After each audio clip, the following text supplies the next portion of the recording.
दोस्तों, नमस्कार दोस्तों। स्वागत है आपका हमारे YouTube चैनल में। आज दोस्तों आपको हम बताएंगे सीता माता के विवाह के विषय में। दोस्तों, ये वीडियो शुरू से अंत तक जरूर देखना है, तभी आपके समझ में आएगा। दोस्तों, दाननाथ से निवृत्त होकर महाराज दशरथ मिथिलेश के राजभवन में जाने की तैयारी करने लगे। तभी भरत के मामा अर्थात कैकेयी के भाई युधाजित वहां आ पहुंचे। अभिवादन तथा कुशल समाचार जानने की औपचारिकता के पश्चात उन्होंने कैकेयी नरेश का संदेश देते हुए कहा, महाराज, हमारे पिता को भरत को देखने की उत्सुक इच्छा हो रही है, अतः कृपा करके आप कुछ दिन के लिए भरत को मेरे साथ उनके ननिहाल भेज दें। इस संदेश को लेकर मैं अयोध्या गया था, किंतु वहां पर ज्ञात हुआ कि आप जनकपुरी गए हुए हैं, इसलिए मैं भी यहाँ आ गया। महाराज दशरथ ने युधाजित का समुचित सत्कार किया और उन्हें सारा वृत्तांत सुनाया। फिर उन्हें लेकर ऋषियों, मंत्रियों एवं बंधुओं सहित यज्ञशाला के द्वार पर पहुंचे।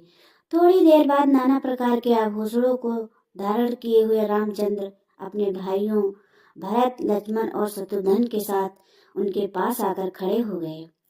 गुरु वशिष्ठ ने जनक के पास जाकर कहा, हे महाराज दशरथ, अपने पुत्रों के साथ अंदर आने की अनुमति चाहते हैं। इस पर महाराज जनक बोले, हे महर्षि, इस प्रकार अनुमति मांग कर वे मुझे क्यों लज्जित कर रहे हैं? वह अयोध्या के ही नहीं, मिथिलापुरी के भी स्वामी हैं और मैं तो उनका अकिंचक दास हूँ। या कभी स्वामी अपने सेवक से आज्ञा मांगता है, उनसे कहिए चारों कन्याएं विवाह वेदी पर बैठी हैं, वह निसंकोच अंदर पधारने का कष्ट करें। शुभ लग्न का समय भी हो रहा है, मैं स्वयं चलकर उन्हें सादर ले आता हूँ। इतना कहकर वो महाराज दशरथ के पास पहुंचे और उन सबको यज्ञ स्थान में ले गए। सबको यथोचित आसन देकर जनक ने उनकी पूजा की। फिर वशिष्ठ जी बोले, हे ब्रह्मर्षि, आप इन ऋषि मुनियों के साथ विवाह कार्य का संपन्न कराइए। आपसे अधिक योग्य पुरोहित और कौन हो सकता है? गुरु वशिष्ठ, महर्षि विश्वामित्र और मिथिला के राजपुरोहित सतानंद विवाह कार्य संपन्न कराने लगे। सबसे पहले वैदिक विधि के अनुसार विवाह के लिए वेदी का निर्माण कराया गया। फिर अनेक प्रकार के सुगंध युक्त फूलों से सजाया गया। कुछ दूरी पर चारों ओर गमले सजाए गए, जिसमें चित्त को प्रसन्न करने वाली सुगंधित रंग बिरंगे फूल लगे हुए थे। वेदी के निकट कई स्थानों पर स्वर्ण मात्रों में धूप, केसर, नैवेद्य, अक्षत, घी, दही, शहद आदि सामग्री रखी गई। यदि संपन्न कराने वाले महाभावों के लिए कुश के आसन बिछा दिए गए। गुरु वशिष्ठ एवं अन्य महर्षियों ने वेद मंत्रों का उच्चारण करते हुए हवन कुंड में अग्नि प्रज्वलित की। फिर वशिष्ठ जी के आदेश पर राजप्रसाद की महिलाओं ने जनक कुमारी सीता को लाकर यज्ञ वेदी में निकट खड़ा कर दिया। उस समय सीता जी का मुखमंडल प्राप्तकालीन बाल छव की भांति सुंदर, बहुत आकर्षक दिखाई दे रहा था। नख से सिर तक वे बहुमूल्य रत्न जटिल आभूषणों से सजी हुई थी। संक्षेप में कहा जाए तो उस समय सीता की छवि को देखकर करोड़ रतियों का संयुक्त रूप भी नगण्य प्रतीत हो रहा था। सीता इन सब बातों से अनजान दृष्टि झुकाए एकटक पृथ्वी को निहार रही थी। महाराज जनक अपनी लाडली पुत्री सीता को श्री रामचंद्र के निकट खड़ा करके विनीत स्वर में बोले, हे रघुकुल तिलक रामचंद्र, मैं अपनी पुत्री सीता का हाथ आपके हाथों में सौंपते हैं। यह कामना करता हूँ कि मेरी पुत्री आपकी अर्धांगिनी होकर सदैव छाया की भांति आपका अनुसरण करती रहे। अतः हे कौशल्या कुमार, इसे आप अपनी पत्नी के रूप में स्वीकार कीजिए। आज से यह आपके सुख दुख की संगिनी हुई। यह कहकर राजा जनक ने अंजलि में संकल्प के लिए हुए जल वेद मंत्रों से पवित्र करके हृदय की संपूर्ण भावनाओं के साथ छोड़ दिया। महिलाएं मंगल गान करने लगी।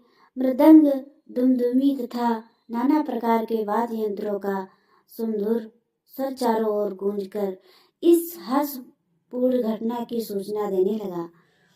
राम और सीता के विवाह के संपन्न हो जाने के पश्चात लक्ष्मण, भरत और शत्रुघ्न का विवाह उर्मिला, मांडवी और सुकीर्ति के साथ वैदिक विधि विधान से संपन्न कराया गया।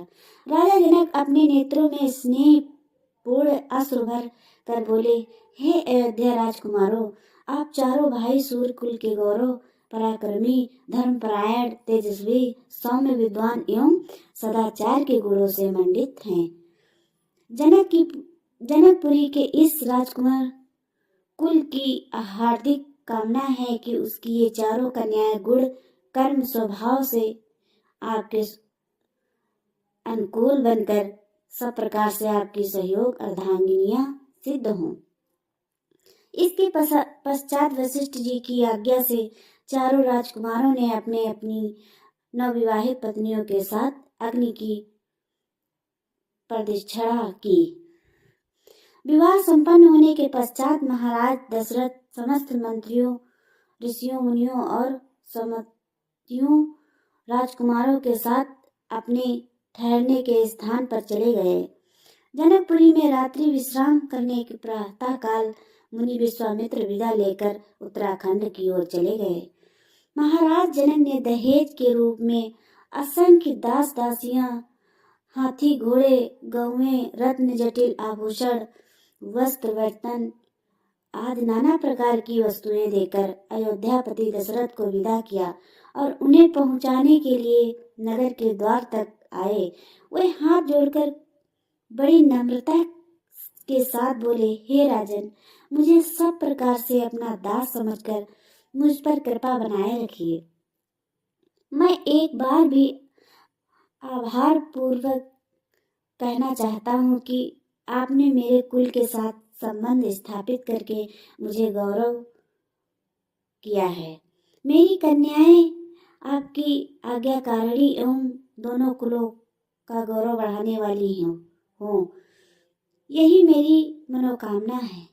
फिर उन्होंने तथा कुछ दोस्त ने अश्रुपूर्ण नेत्रों से चारों कन्याओं को आशीर्वाद देते हुए विदा किया।